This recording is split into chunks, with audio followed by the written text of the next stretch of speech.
What's going on, guys? It's Jimmy here. We got some major developments going on here right now that we thought may have been over here in our country, right? But they're not. Number one is we're tracking a new UFO, actually, unidentified flying object. And it's another balloon. And the military's tracking it over Hawaii. And it might be coming across the United States here again. We'll go over that here. Also, we have another massive bank failure, and it's larger than the other two massive bank failures that we've already had this year. And this is the problem is that is this going to continue and how big is this? And how much of people's money is at risk? And are we going to see a massive banking collapse? Because it's obviously not over. This bank is larger than Silicon Valley Bank. We'll get to all that here in this video.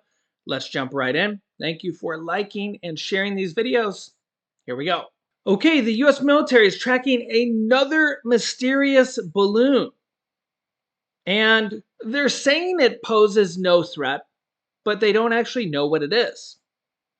Figure that one out. Here, take a listen. 3 U.S. officials tell NBC News the government is tracking another UFO over American soil. Joining me now is NBC News Pentagon correspondent Courtney Kube. I came to you a little fast, Courtney. I'm being cheeky about UFO. It's another balloon. Tell me what we know.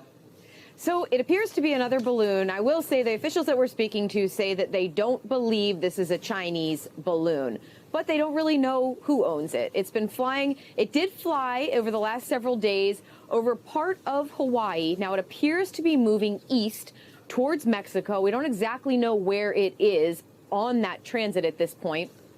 Unlike the Chinese spy balloon from a couple of months ago, this balloon does not appear to have maneuverability or propulsion. So in other words, it seems to just sort of be floating along with the wind. That's according to these officials, but it does have a payload. So at this point, it's just not really clear what this is. Now, the officials say it also is not presenting any kind of a threat to aviation, to commercial aviation or planes in the sky, and it does not appear to be any kind of a national security threat. But Katie, you know, we pointed out to our viewers because there's another balloon, unknown origin, and the U.S. is tracking it to see exactly what it is and where it goes. Is there now a policy in place of what the government will do with it, with these balloons? I mean, is there talk about when you shoot something down and when you don't? I know we asked officials this over and over again during the last melee, and there was never really a clear answer. Has one since been formed?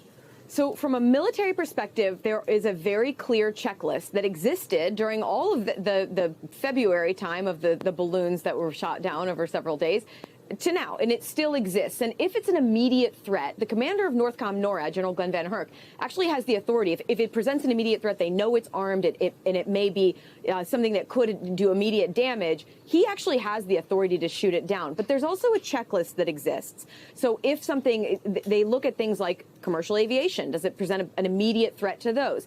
Is there something about any kind of an unknown flying object that it could be a threat to people on the ground?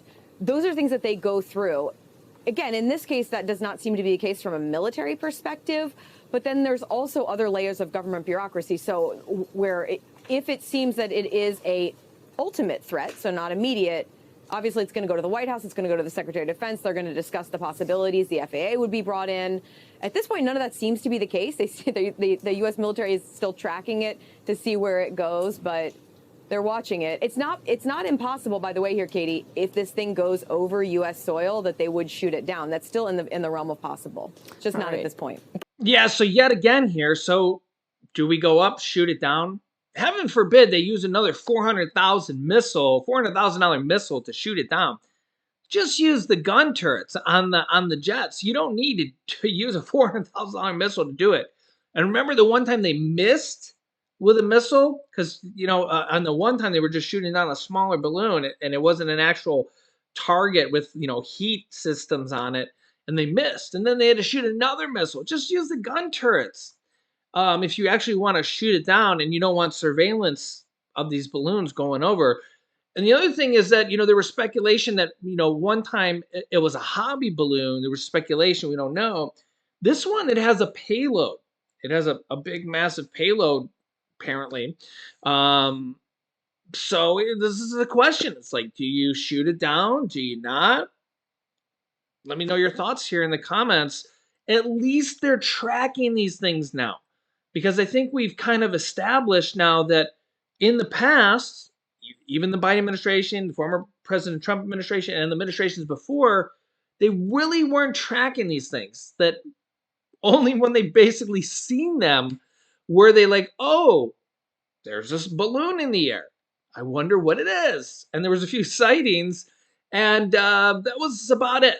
Now they're at least tracking these things, and thank God, right? Because our airspace needs to be paying attention to these things. Next up, now the largest bank of the year to collapse. First Republic Bank collapse spurs fears for the banking system and the broader economy. And remember, we've had other massive, massive banks around the world collapse here as well. This one is larger than SVB Bank, Silicon Valley Bank. Take a listen here. Federal regulators seizing First Republic Bank, selling it to JP Morgan, marking the largest bank failure since the 2008 financial crisis. And joining us now, NBC News business and data reporter Brian Chung and University of Michigan economics professor Justin Wolfer. So great to have both of you with us. Brian, let me start with you because this, again, is the third bank to fail this year. What happened this time? Yeah, and by the way, this is now officially the second largest bank failure in U.S. history, eclipsing the Silicon Valley Bank failure that had held that title only about 7 weeks ago. Now, for what it's worth, First Republic was taken over early this morning by the Federal Deposit Insurance Corporation. But alongside the announcement that the government was closing the bank was an announcement that J.P. Morgan Chase would keep the doors open this morning because it was coming in and substantially buying all the assets of the bank. Now, there's essentially some workings between the government and J.P. Morgan Chase in making this happen. Sources have told me that Treasury Secretary Janet Yellen was involved and watching the situation as it unfolded over the weekend. But again, all this was to ensure that as First Republic ended the day on Friday, that they could open on Monday morning uninterrupted with all the deposits for the many First Republic customers still available to them. And again, those First Republic branches will now be opening effective today as Chase branches. Professor Wolfers, today the Treasury Department stressed that the, quote, banking system remains sound and resilient. But for people who may be watching at home and wondering, is my money safe? What do you tell them?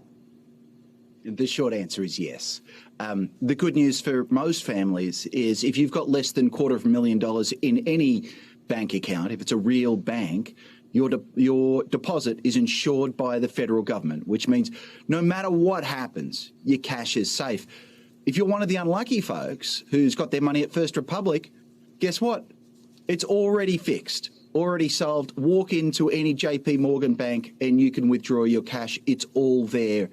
The only thing that's going to happen to the existing customers of this particular bank is the name on the front of their ATM card is going to change and the name at the top of the statement is going to change, but the amount of money at the bottom of that statement completely unchanged.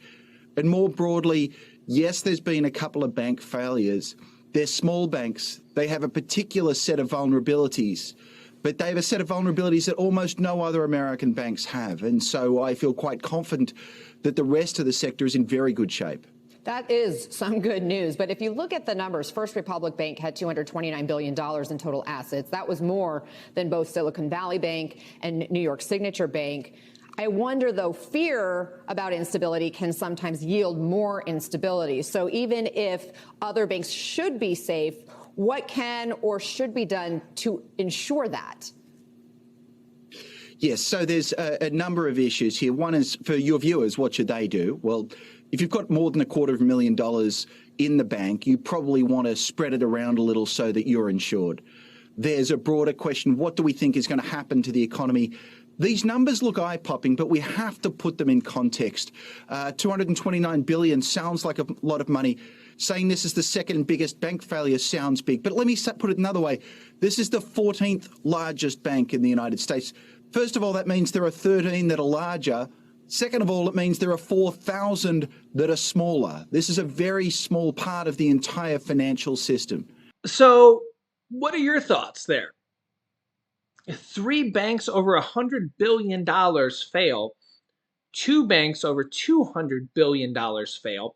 We've had other banks worldwide One of them was over $500 billion that failed, Credit Suisse that failed.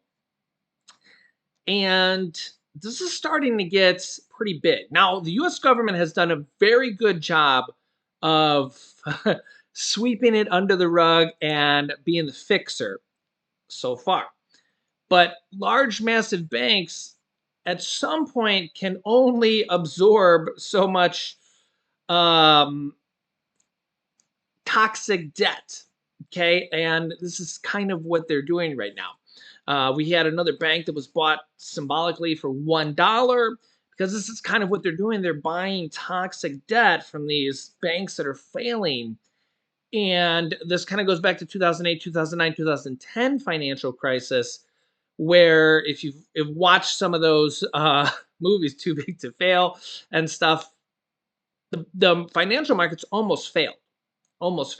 And you see you see them in the boardrooms there with the government talking with these massive banks, and the whole system almost came down.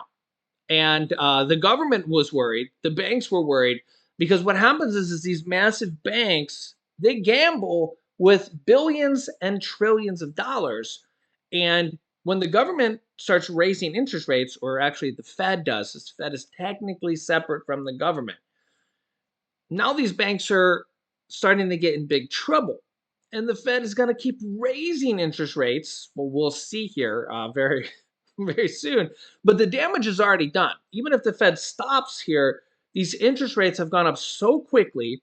Anything that's interest rate sensitive, which a lot of these banks' balance sheets are, is massively hurting them. It's massively hurting the government as well. We're paying $1 trillion a year in interest alone. $1 trillion every year. You think that's hurting us? Think that's hurting the government? You think that's hurting the country? So this is a problem that's just starting. We're just at the beginning stages of this, a lot of people think. So let me know your thoughts. I'll keep you up to date here with everything going on here in our country on a daily basis, because there's a lot. So if you haven't yet, make sure to subscribe down below. Click the bell icon after you subscribe so you don't miss out on new videos. It's completely free. New videos come out here every day at 10 a.m., 3 p.m., and 8 p.m. Eastern Standard Time. And thanks for liking and sharing these videos. Here's some videos you should watch next. The U.S. is preparing for war on 2 fronts.